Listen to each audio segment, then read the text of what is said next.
Deus abençoe. Boa noite, irmãos. Hoje pela manhã nós estivemos aqui reunidos e falamos sobre Efésios capítulo 2, Filipenses capítulo 2, versículos 1 a 4. E eu me propus, como eu havia dito pela manhã, a dar sequência no estudo dessa carta, abordando agora os versículos 5 a 8. Então, por favor, abram suas Bíblias em Filipenses,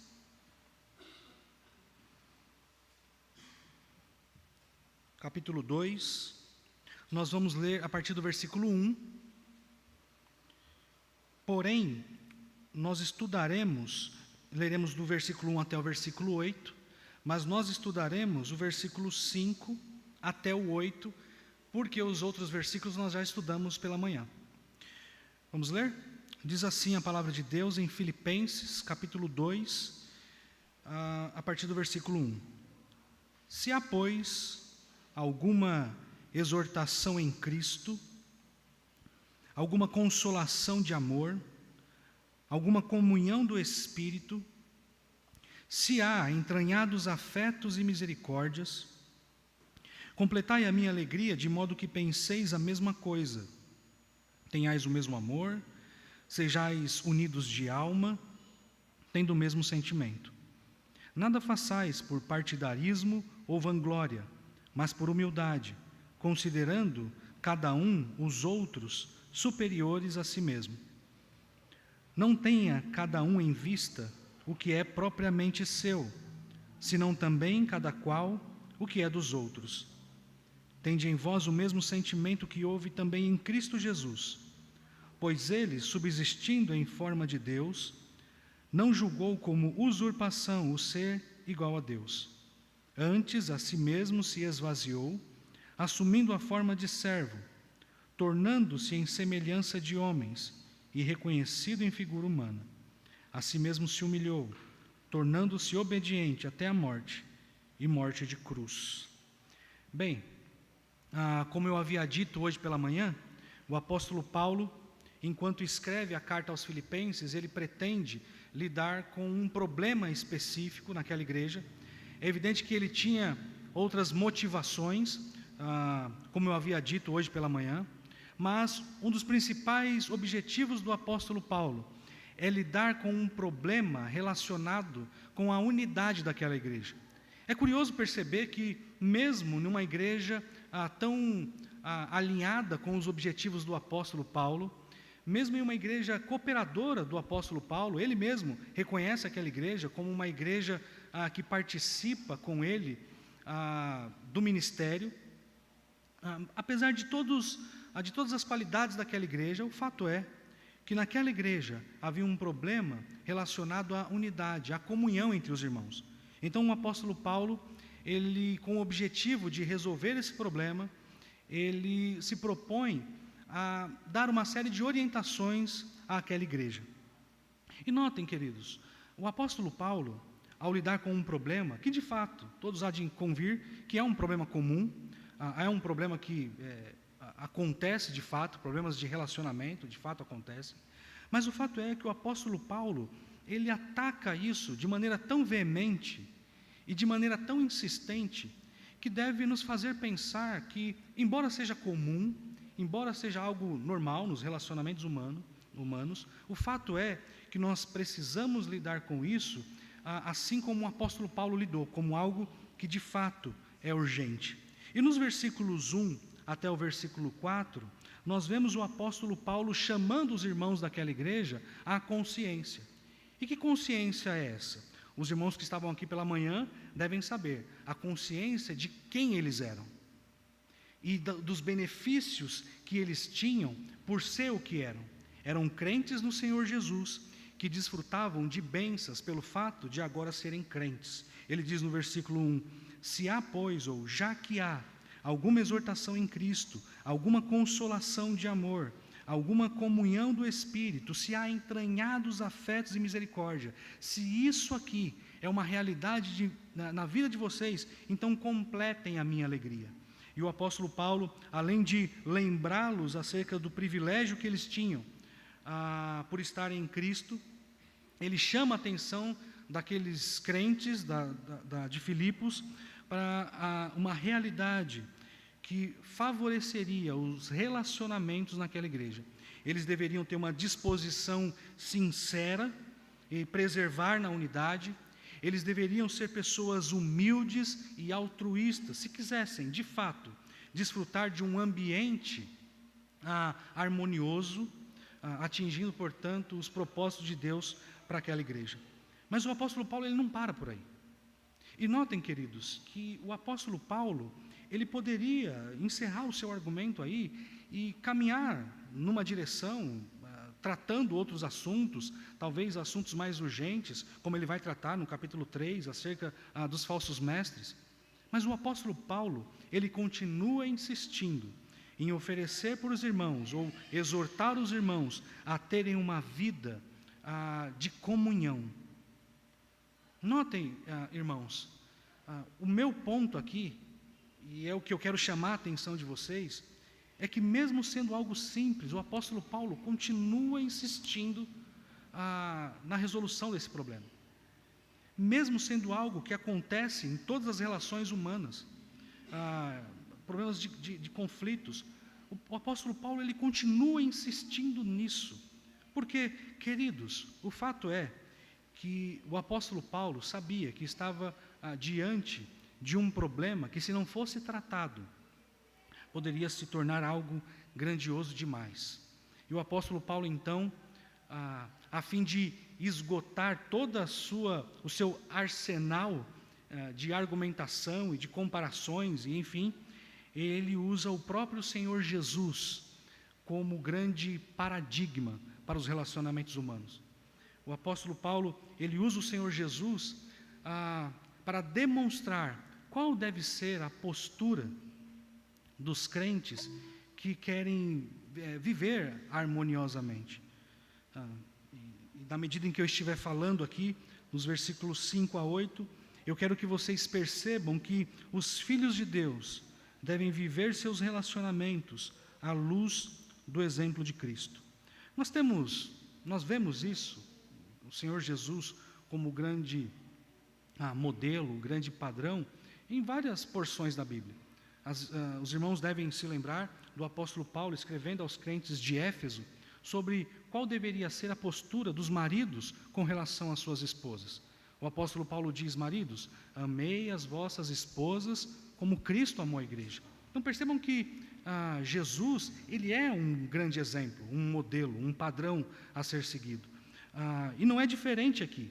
O apóstolo Paulo continua insistindo e apresentando o Senhor Jesus como esse grande padrão, esse grande exemplo. E nós veremos aqui 3 destaques que o apóstolo Paulo faz acerca de Cristo. O primeiro destaque está aí no versículo 5, ele diz que Cristo deve ser um referencial. Cristo é, portanto, a referência. E nós vemos isso no versículo 5. Nós vemos o apóstolo Paulo apresentando no versículo 5 o Senhor Jesus como uma espécie de fonte de inspiração. No versículo 6 a 8, nós temos o segundo destaque que o apóstolo Paulo faz, que é apresentar Jesus como um exemplo, como um padrão prático de conduta. No versículo 5, então, ele é a referência. Nos versículos 6 a 8, Cristo é o exemplo, o padrão prático de conduta. Bem,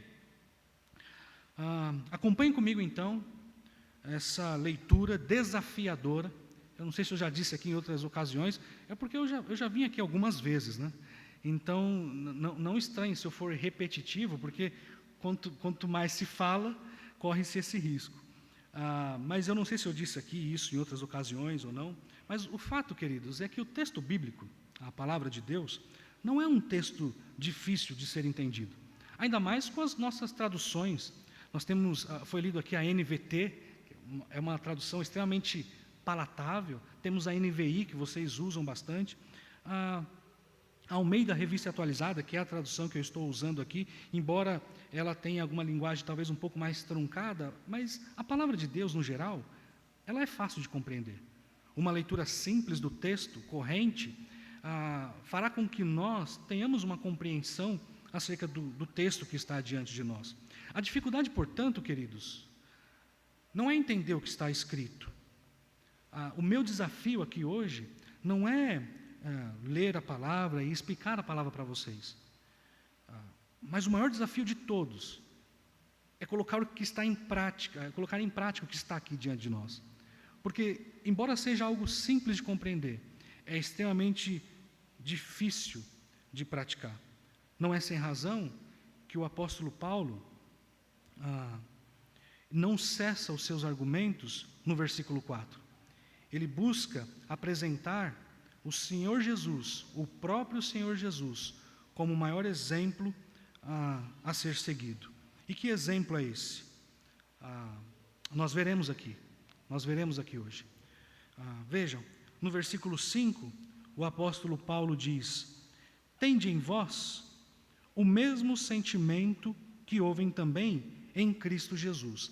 Lembrem-se, queridos, que o versículo 4, os versículos 3 e 4, a porção anterior, ela encerra chamando a atenção dos crentes filipenses a questão da humildade.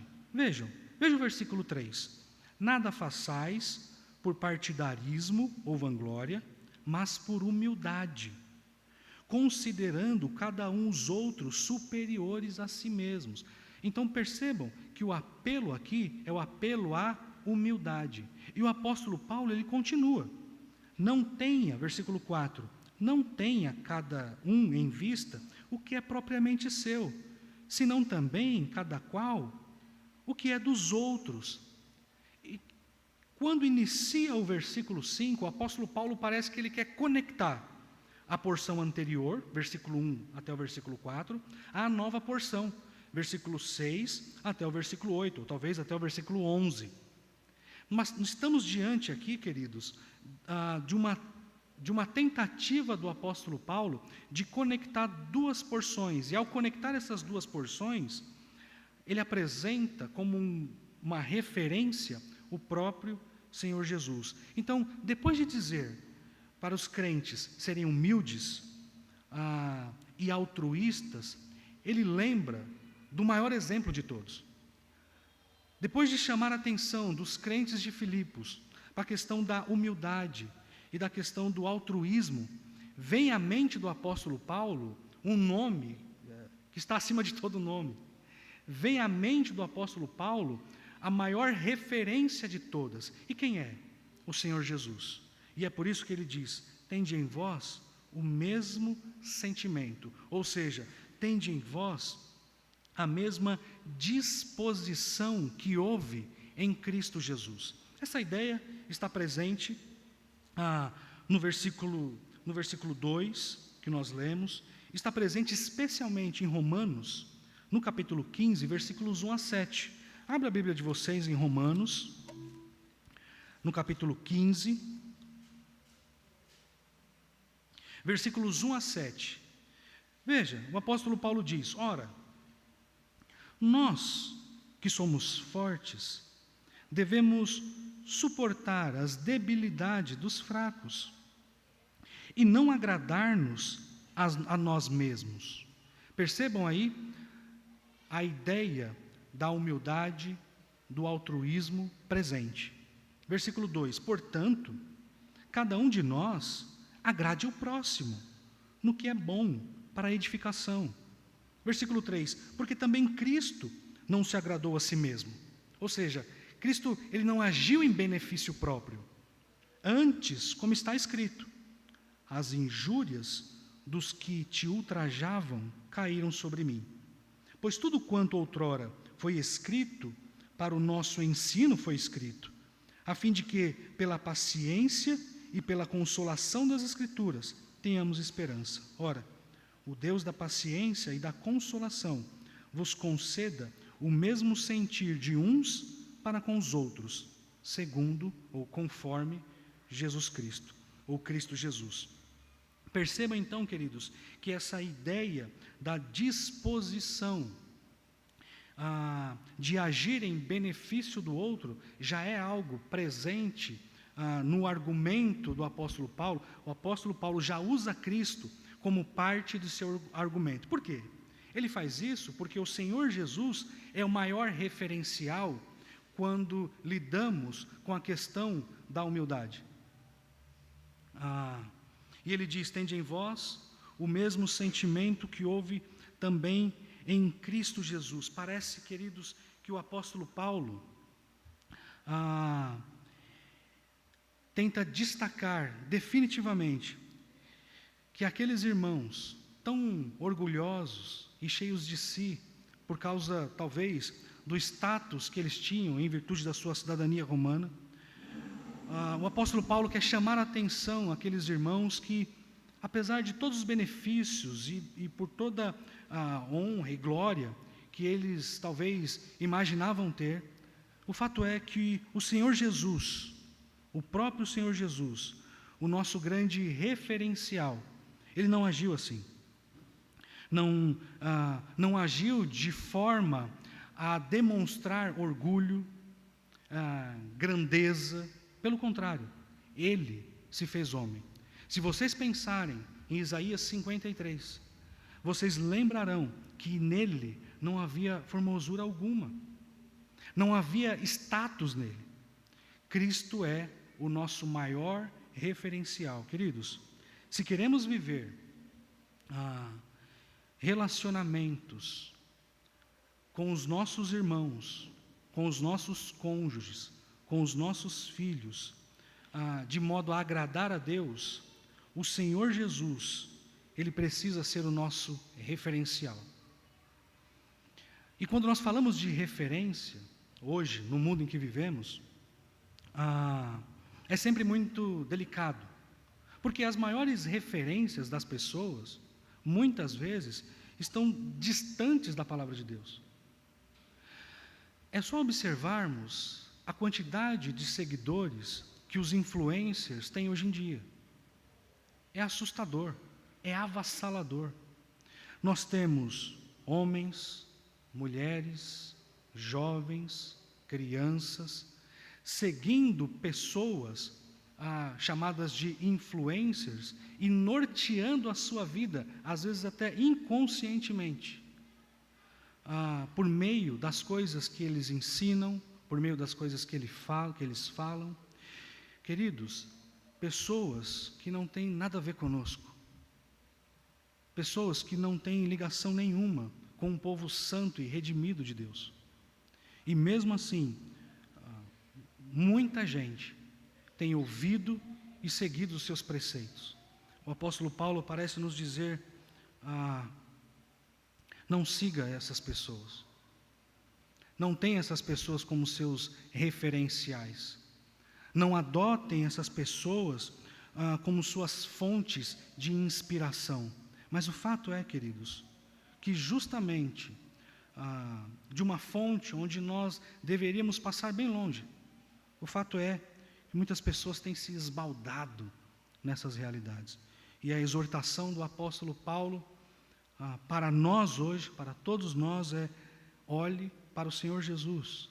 Ele é o nosso referencial, ele é o nosso grande paradigma, ele é a nossa fonte de inspiração.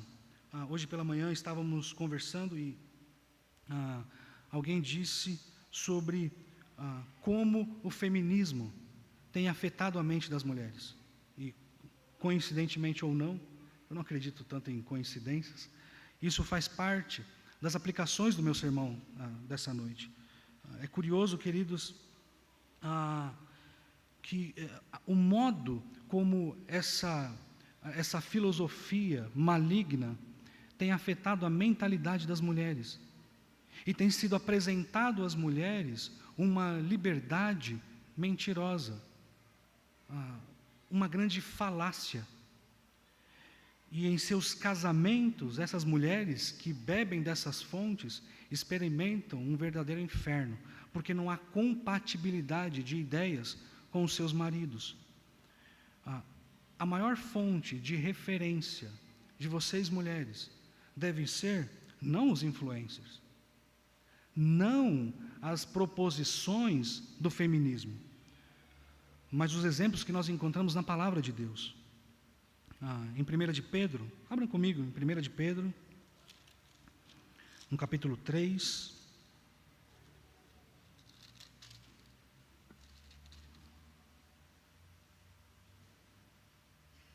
Veja o que o apóstolo o apóstolo Pedro diz: mulheres, sede vós igualmente submissa ao vosso próprio marido, para que, se ele ainda não obedece à palavra, seja ganho sem palavra alguma, por meio do procedimento de sua esposa, ao observar o vosso honesto comportamento cheio de amor.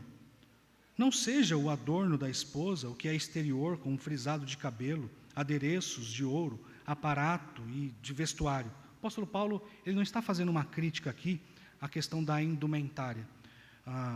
O apóstolo Pedro, perdão. O que ele está dizendo aqui é que a ênfase e o coração das mulheres não deve estar em suas vaidades. Isso aqui não é um apelo contra o desleixo, ou a favor do desleixo. Por favor, mulheres, me entendam bem. Versículo 4: seja, porém, o homem interior do coração unido ao incorruptível trajo de um espírito manso e tranquilo, que é de grande valor diante de Deus. Veja, versículo 5: pois assim também que a si mesmas se ataviaram outrora santas mulheres que esperavam em Deus, estando submissas ao seu próprio marido. É as mulheres do passado, o apóstolo Pedro fazendo referência às mulheres do passado, como referencial às mulheres do presente, da sua época. Versículo 6, como fazia Sara. Veja a intenção de Pedro em apresentar essas personagens como referenciais. Como fazia Sara, que obedecia a Abraão, chamando-lhe de Senhor, da qual vós vos tornastes filhas, praticando o bem e não temendo perturbação alguma. Parece que Pedro está falando aos nossos dias hoje, está falando conosco hoje. Ele olha para as mulheres e diz: mulheres, não tenha como referenciais nenhuma outra mulher, senão as mulheres do passado, as santas mulheres do passado. Queridas irmãs, eu não sei, de fato, quem tem feito a cabeça de vocês. E eu nem imagino que vocês tenham sido levadas desenfreadamente sobre a influência dessas influências e coisas assim. Definitivamente. A minha palavra aqui é uma palavra de alerta, de atenção. Estejam atentas, queridas. Atentas para quem você tem dado ouvido e quem tem sido os seus referenciais. E saiba que, a depender de quem serve como referência, isso certamente afetará a sua conduta, a sua postura. E não adianta esperar colher relacionamentos amáveis, duradouros, não adianta querer esperar comunhão verdadeira se a sua referência não está aqui dentro. Não está em Cristo, não está na palavra de Deus. Se o seu referencial não é Cristo, lamento dizer, mas os seus relacionamentos, sejam eles quais forem, serão um desastre. Me desculpem, mas essa é a grande verdade.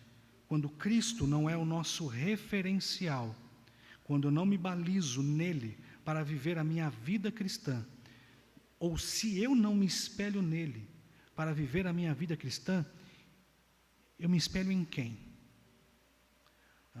Quem é o meu modelo? Quem é o meu referencial?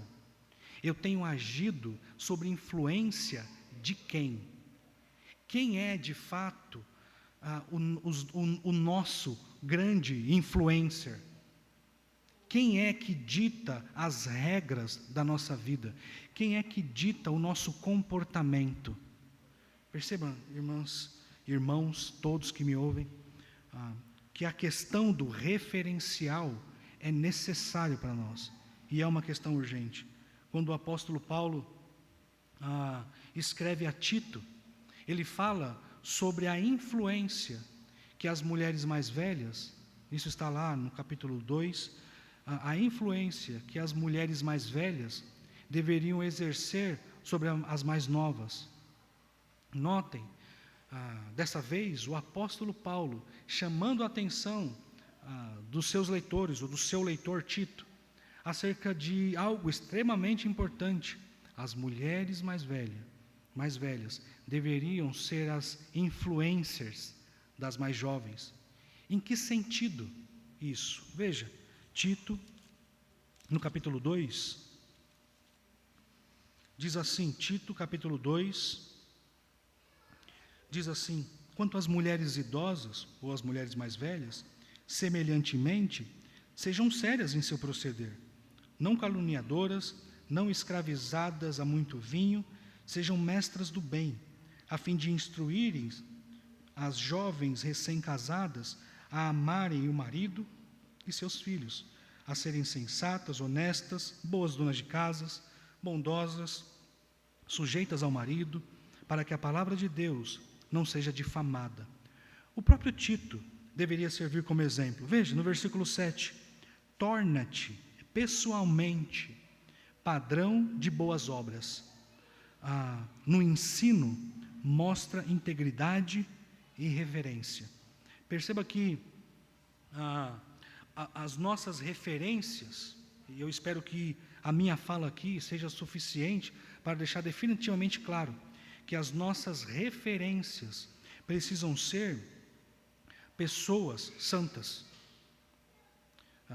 Pedro fala isso, Paulo fala isso, e nós devemos olhar para essas realidades e repensar sobre a influência de quem nós temos adotado certos comportamentos.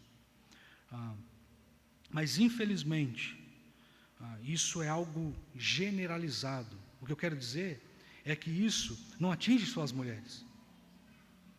Quantos homens barbados, pais de família, têm agido sob influência de pessoas que não têm nada a ver com as Escrituras? Quantos jovens, garotos, moças e até crianças têm se deixado levar pela influência de gente que não tem nada a ver com o povo santo de Deus? Irmãos, isso acontece não só pela via da internet. Isso acontece às vezes pelos bate-papos informais nos corredores das empresas ou do colégio.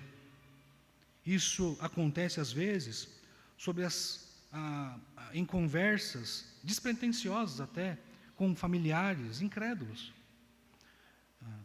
E a partir do momento que nós damos ouvido para esse tipo de coisa, sem perceber às vezes, nós nos deixamos minar por essas influências mundanas.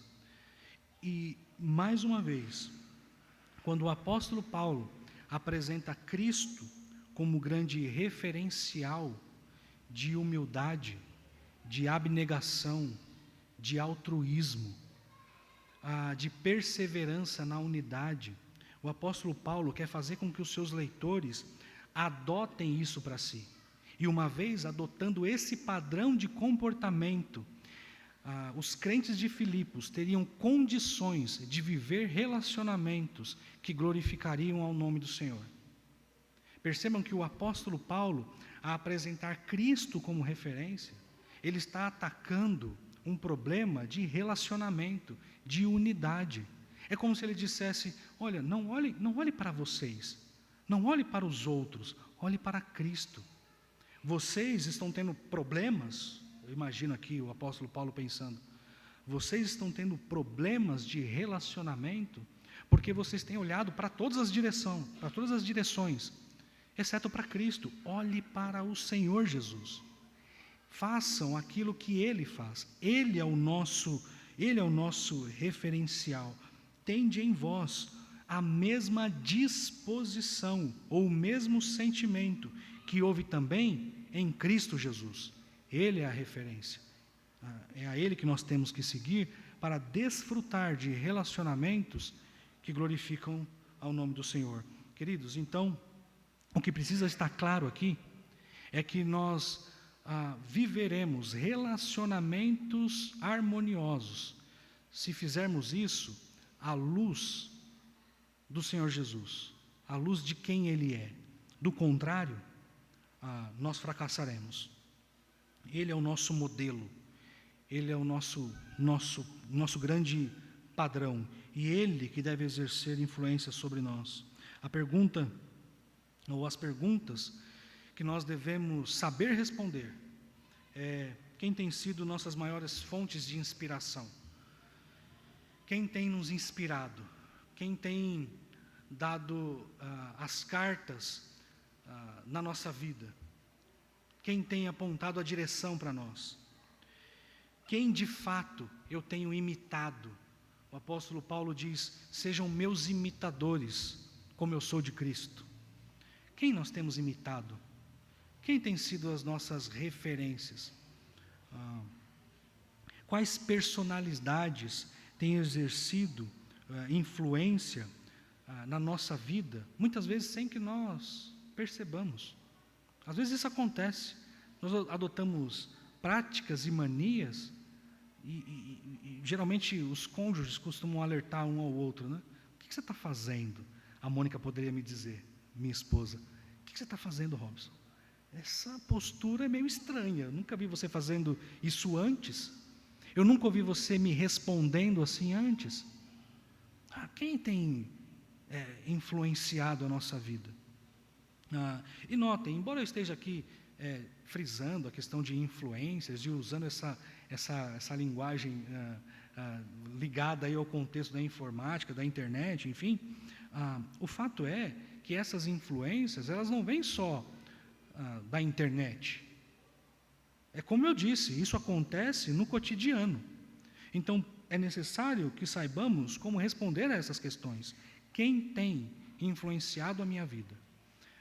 Alguém pode dizer: olha, pastor, ninguém tem influenciado a minha vida. Eu mesmo sou quem dito as regras. Isso também é um grande erro. Isso também é um grande erro. Alguém pode dizer: não, dizer cheio de si: não, eu não sigo influencer nenhum, eu não ouço ninguém, eu só ouço a voz do meu coração. Irmãos, que grande bobagem. Nós não estamos à deriva. Nós temos um Senhor que nos aponta a direção, e é para lá que devemos rumar. Nós calibramos a nossa vida, a nossa conduta, de acordo com Ele, que é o padrão. Ele é o nosso modelo. Há vários anos atrás, eu trabalhei numa empresa, e eu fiquei, uma empresa metalúrgica, ligada aí à área de autopeça, e eu fiquei num setor que era o setor da qualidade. E nesse setor eu tinha um molde, era um molde que servia como padrão para mim. E eu recebia algumas peças de determinadas linhas, e eu precisava colocar aquelas peças naquele molde, para saber se as peças estavam no padrão, para saber se as peças não estavam desalinhadas. E eu colocava aquela peça no molde, e depois colocava as peças numa caixa, para que então ela fosse, enfim, despachada e seguisse ali o seu fluxo. Eu tinha então essa matriz, eu tinha então essa régua, digamos assim. Cristo é para nós essa régua, é Ele que nos norteia. Nós não enquadramos Cristo na nossa vida, a nossa vida precisa ser enquadrada nele, queridos. Esse é o ponto. Ele é o nosso referencial, Ele é a nossa referência. E às vezes não vai ser tão fácil assim se adequar ao modelo. E para essas situações difíceis nós contamos com a ajuda de Deus. É Ele que nos ajuda, é Ele que nos capacita. Então não desanime, não desanime. Caminhe a passos firmes e deixa que Cristo molde o seu caráter para a glória de Deus Pai. Muito bem. Como eu disse para vocês, o apóstolo Paulo, ele faz 2 destaques. O primeiro, apontando para Cristo, evidentemente. O primeiro é a referência. Cristo é o nosso referencial. E o segundo, está aí no versículos 6 a 8, é o exemplo, ou o padrão de conduta. Notem que, quando nós falamos de exemplo, a coisa se torna mais prática. Nós temos um referencial, uma fonte de inspiração, e nós temos também um exemplo. Esse exemplo torna as questões um pouco mais práticas, porque percebam, vejam, acompanhem o pensamento do apóstolo Paulo, tentem entrar comigo na mente do apóstolo Paulo. É muita pretensão minha, mas eu acho que a gente consegue se aproximar um pouco. Veja, notem o argumento do apóstolo Paulo: tende em vós o mesmo sentimento que houve também em Cristo Jesus. Sabe por quê, Filipenses? Sabe por que vocês devem ter o mesmo sentimento, a mesma disposição que houve em Cristo Jesus? Sabe por que vocês precisam adotar Cristo como seu referencial? Versículo 6: pois, ou porque Ele, subsistindo em forma de Deus, ou seja, vocês devem adotar Cristo como seu referencial, porque Ele, mesmo sendo quem Ele era, ou seja, mesmo sendo Deus, não julgou como usurpação o ser igual a Deus. Só um passinho para trás, queridos.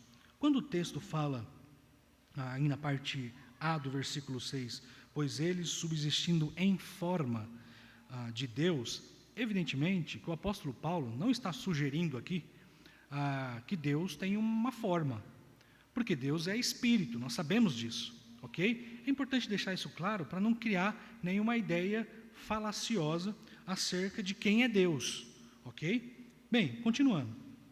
Mesmo sendo Deus, Ele não usou ou não julgou como usurpação o ser igual a Deus. Pastor, pode tornar isso um pouco mais palatável? Qual é o sentido que o apóstolo Paulo atribui nessas suas palavras? Vejam, é como se o apóstolo Paulo dissesse o seguinte: embora sendo Deus, o Senhor Jesus não julgou que isso, o fato dele ser Deus, deveria ser algo que ele deveria usar em seu próprio benefício. Percebam, o apóstolo Paulo utiliza Cristo como o maior exemplo, porque ele, mesmo sendo Deus, ele não usou desta sua realidade divina como algo que ele devia se apegar em seu próprio benefício. Lembram-se de quando ele foi preso, ou quando ele foi capturado, e ele disse: olha, não resistam, Jesus dizendo, né? Não resistam, se eu quisesse, eu daria um sinal, e legiões de anjos viriam me socorrer. Não é isso que o Senhor Jesus diz? Mas ele não usa a sua posição, o seu status divino, como algo que ele deveria usar em seu próprio benefício. Esse é o nosso exemplo. Esse é o Senhor Jesus.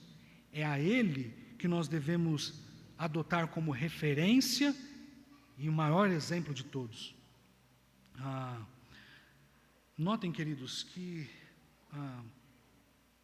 é curioso isso. É notório, na verdade, isso tudo. Porque o apóstolo Paulo está falando contra um povo orgulhoso, contra um povo cheio de si. Possivelmente, ou pelo menos um dos elementos, certamente, pelo fato deles serem cidadãos romanos. Filipos era uma província romana.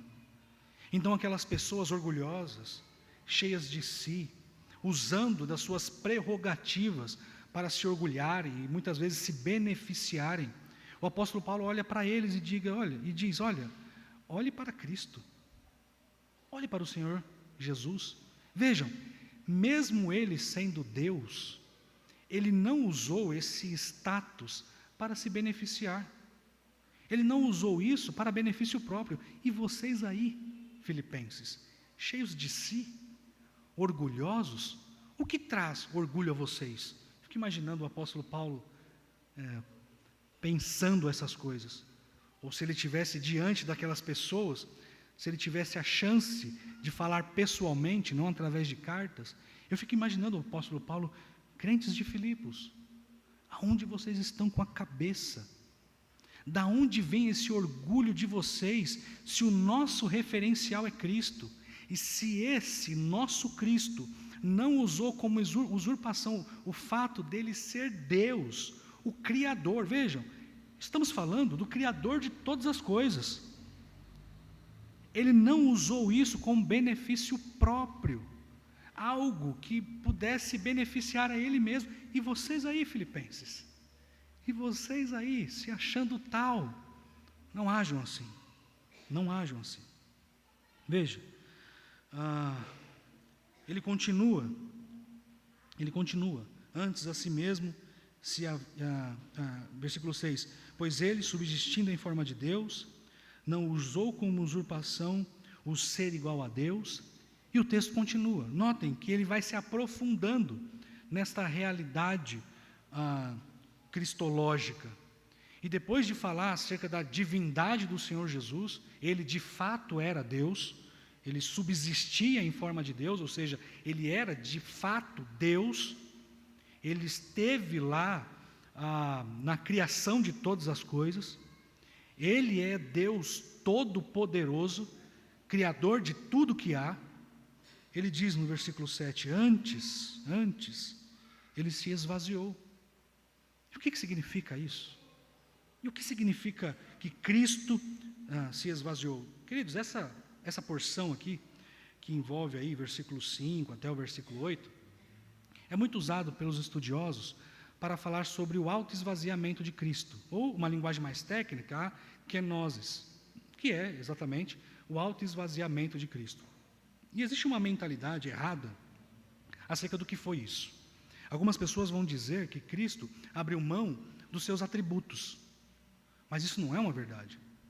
Do contrário, quem morreu naquela cruz? Foi o Deus, só o Deus homem? Ou, aliás, só o homem?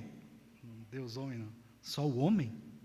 Se Cristo abriu mão dos seus atributos, ele por um momento abriu mão da sua divindade, percebam o problema disso.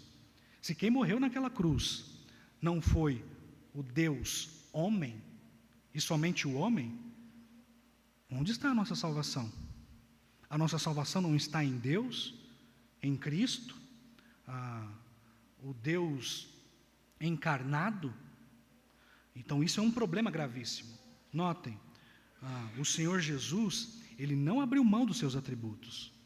O texto que está diante de nós diz que ele abriu mão da sua glória, Veja, escrevi um textinho aqui, muito usado nas nossas igrejas, acerca da kenosis, que diz o seguinte: a kenosis, ou o autoesvaziamento de Cristo, trata da disposição humilde do Senhor de abrir mão voluntariamente da sua glória celestial, não dos seus atributos, enquanto esteve nesse mundo, assumindo assim a forma de servo e sendo obediente até a morte, tudo por amor dos perdidos. Então, queridos, o Senhor Jesus não abriu mão dos seus atributos, ele abriu mão, sim, da sua glória celeste, do seu status celeste, ok? Veja o que diz Hebreus, no capítulo 12, Hebreus capítulo 12, Veja o que diz o versículo 2: olhando firmemente para o autor e consumador da fé, Jesus, o qual, em troca de alegria que lhe estava proposta, suportou a cruz, não fazendo caso da ignomínia, e está assentado à destra do trono de Deus. Não fazendo caso da vergonha, ele não fez caso disso, mas morreu na cruz, e hoje está à destra do trono de Deus. Então, perceba que o Senhor Jesus, ele é dado, apresentado como exemplo àqueles irmãos orgulhosos e cheios de si, porque a intenção do apóstolo Paulo é realmente dizer como era ignorante, ou estúpido até, esse orgulho dos crentes de Filipos. Olha, o Cristo a quem vocês adoram, o Cristo a quem vocês servem, o Cristo do meu evangelho, que vocês cooperam para que seja anunciado, esse Cristo, que é o nosso Deus, que é quem nós adoramos, ele não foi orgulhoso, ele não usou como usurpação o fato de ser Deus, ele se humilhou, ele é o maior exemplo de humildade. E por que não há humildade entre vocês então? Queridos, estão percebendo como o apóstolo Paulo ataca essa questão da falta de humildade? Nós falamos tão pouco disso no nosso cotidiano, mas notem, o apóstolo Paulo usa o maior argumento de todos. Não existe exemplo maior do que o Senhor Jesus no campo da humildade. Vejam, eu iniciei dizendo que mesmo sendo algo simples, ou mesmo sendo algo que acontece em 100% das relações humanas, o problema de conflitos, o apóstolo Paulo não deixa de tratar isso. E notem, ele trata da maneira mais radical possível, usando o maior exemplo de todos. É como se eu quisesse matar uma barata com uma bazuca. Então ele olha para o problema do relacionamento, que é um problema comum, que acontece o tempo todo, e ele diz: olha, sabe o que eu vou usar para combater esse problema? É um problema comum, a gente vê igual mato, mas sabe o que eu vou usar contra isso? Eu vou usar um canhão, o maior que eu tenho, o maior argumento que eu tenho, que é o Senhor Jesus. Queridos, não existe argumento maior. Isso serve para nos mostrar quão importante é lidar com problemas de rachas, de divisão, de falta de unidade. Precisamos lidar com isso. Percebam e lembrem-se, a igreja de Filipos era uma igreja amada do apóstolo Paulo, era uma igreja vibrante, uma igreja cooperadora. Nós não estamos falando aqui das igrejas da Galácia, daquela época em que Paulo escreveu. Não estamos falando de irmãos que estavam sendo dissuadidos por falsos ensinos. Os crentes de Filipos estavam sendo ameaçados, mas não dissuadidos. Diferente dos crentes da Galácia, diferente dos crentes de Corinto.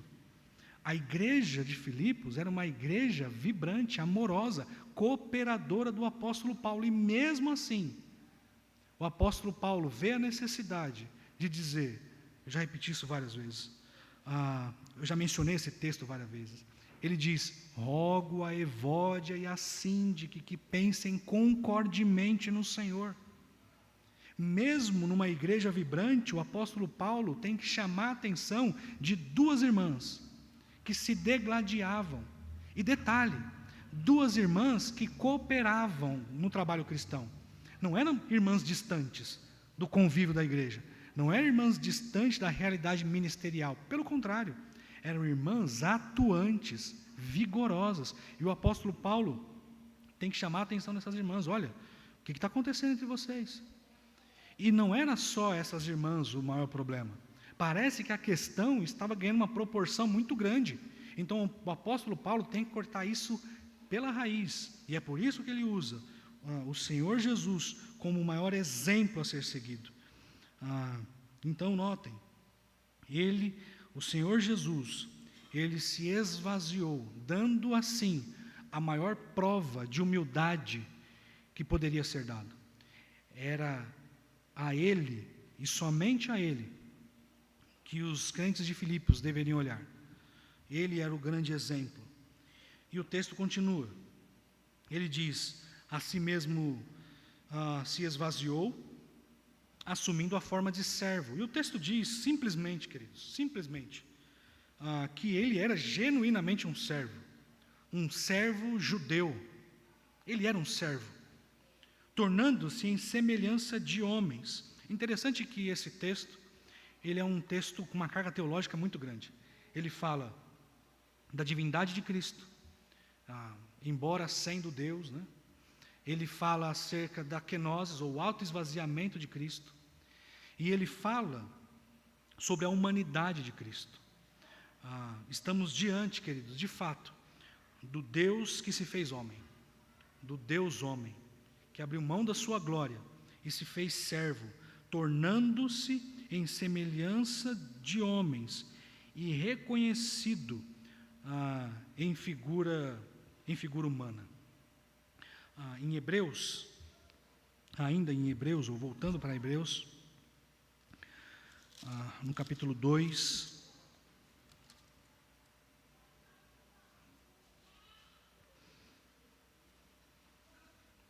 no versículo 17, diz assim: por isso mesmo, convinha que em todas as coisas se tornasse, isso falando acerca do Senhor Jesus, se tornasse semelhante aos irmãos, para ser misericordioso e fiel sumo sacerdote nas coisas referentes a Deus e para fazer propiciação pelos pecados do povo. Cristo se fez homem e era necessário que fosse assim. No versículo 8, voltando aí para Filipenses, o apóstolo Paulo continua apresentando Cristo como grande exemplo e diz: a si mesmo, aquele Deus que abriu mão da sua glória, o Senhor Jesus que abriu mão da sua glória, ele mesmo se humilhou, tornando-se obediente até a morte, e morte de cruz. Eu fiz um pequeno recorte de um comentário de um autor extremamente conhecido, de todos vocês certamente, chamado John MacArthur, e eu extraí um comentário, um recortezinho, que ele de um texto que ele escreve acerca dessa passagem aqui. Veja o que ele diz. John MacArthur diz: ele não fez questão, Jesus, nosso Senhor, ele não fez questão das glórias do seu estado pré-encarnado de onde viera. O Senhor Jesus não fez questão disso. Ele não fez questão disso. Ele trocou a adoração de santos anjos, ou santos e anjos, pelo desprezo e rejeição dos homens, submetendo-se a mal-entendidos, renegações, descrenças, falsas acusações e toda sorte de calúnias e perseguições. Tudo isso por amor do seu povo. E o apóstolo Paulo diz aos filipenses: e vocês aí, filipenses, cheios de si, e vocês aí, filipenses, se achando alguma coisa, olhe para Cristo. Ele é o nosso referencial e o nosso maior exemplo. Irmãos, quando nós olhamos para Cristo como nosso referencial e como nosso exemplo, e a partir disso então, e só a partir disso, nós temos condições de viver relacionamentos que glorificam a Deus. Olhando para Cristo, para a humildade dele, olhando para a abnegação dele, tendo ele como referência e exemplo, que nós poderemos desfrutar de relacionamentos que glorificam a Deus. Do contrário, nós teremos sérias dificuldades. É muito comum é muito comum, quando nós pensamos nessa temática do orgulho e da falta de humildade, é muito comum a gente pensar no que os outros fazem conosco, não é? É uma tendência, talvez até com um mecanismo de defesa, né? E aí você pode pensar, eu lembro quando eu estava chegando na igreja e aquela irmã me olhou daquele jeito e me tratou daquela maneira. Você pode pensar, eu lembro quando eu, diante de um problema, eu falei com aquele irmão e aquele irmão cheio de si me tratou com desprezo. E nós lembramos dessas coisas quando nós pensamos em falta de humildade, né? Em orgulho e coisas assim. E eu sei que isso pode ser uma realidade na sua vida, na vida de vocês que me ouvem. Mas eu queria que vocês pensassem acerca de qual tem sido a conduta de vocês com relação ao outro, não do outro com relação a vocês. Seja humilde e tente reconhecer na sua vida elementos que precisam ser mudados, transformados, a partir do nosso referencial e do nosso grande exemplo, que é o Senhor Jesus. O meu desafio aqui, irmãos, sinceramente, não é simplesmente, como eu disse, apresentar o texto e ok, está apresentado, e performar aqui, e tentar demonstrar algo que eu não sou, por meio de uma eloquência ou coisas assim. O meu objetivo real não é tentar convencer vocês por meio da minha palavra, do meu bom argumento. Eu não vou fazer isso. Quem vai fazer isso é Deus por meio do Espírito Santo. Há muito tempo eu abandonei a ideia de querer me destacar por meios técnicos e coisas assim. Eu abandonei isso. É evidente que nós temos que nos aperfeiçoar, devemos progredir e crescer nesses conhecimentos e coisas assim. Mas notem, queridos, eu já vivi tempo suficiente para saber que quem convence é Deus.